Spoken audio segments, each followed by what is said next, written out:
होता है। प्रकाश के किसी वस्तु से टकराकर लौटने को प्रकाश का परावर्तन कहा जाता है। काफ़ी आसान है, ठीक है। और इसे कैसे दर्शाया जाता है? तो इसे दर्शाया जाता है किरण आरेख पथ के द्वारा।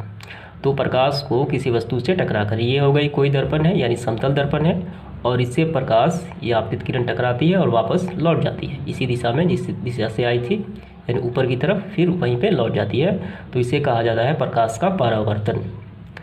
तो इसके बाद देखेंगे प्रकाश के परिवर्तन के नियम। कितने नियम होते हैं? तो 2 नियम होते हैं। कौन कौन से? ये पहला हो गया और ये दूसरा हो गया। तो पहले नियम क्या है?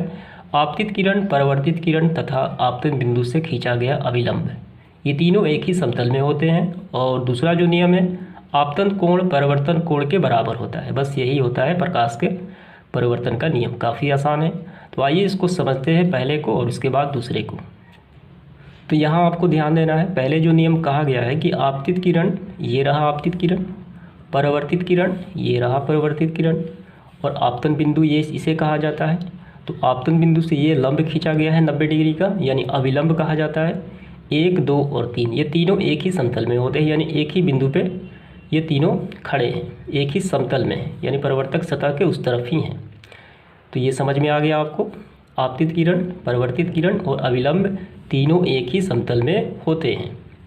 अब इसके बाद इसका दूसरा जो नियम है, आपतन कोण परावर्तन कोण के बराबर होता है। तो यहाँ पे ध्यान देना है, ये आपतित किरण और ये अभिलंब से इसे जो कोण बनेगा इसे कहा जाता है आपतन कोण, इसे I द्वारा सूचित किया जाता है।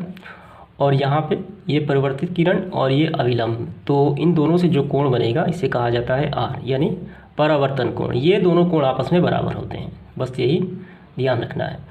तो इन दोनों को इस रूप में भी लिखा जा सकता है, देखिए आप यहाँ पे।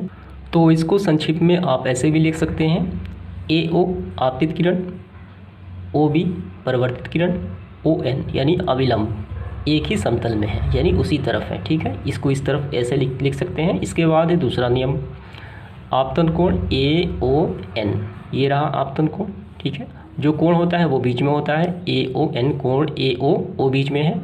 अब इसके बाद BON परावर्तन कोण, आपस में क्या हो जाएंगे? बराबर होते हैं। या आप इसको ऐसे भी लिख सकते हैं, जो कोण बन रहा है कोण I = कोण R। तो इस प्रकार प्रकाश का परावर्तन के 2 नियम। सभी में देखेंगे प्रतिबिंब की परिभाषा किसे कहा जाता है,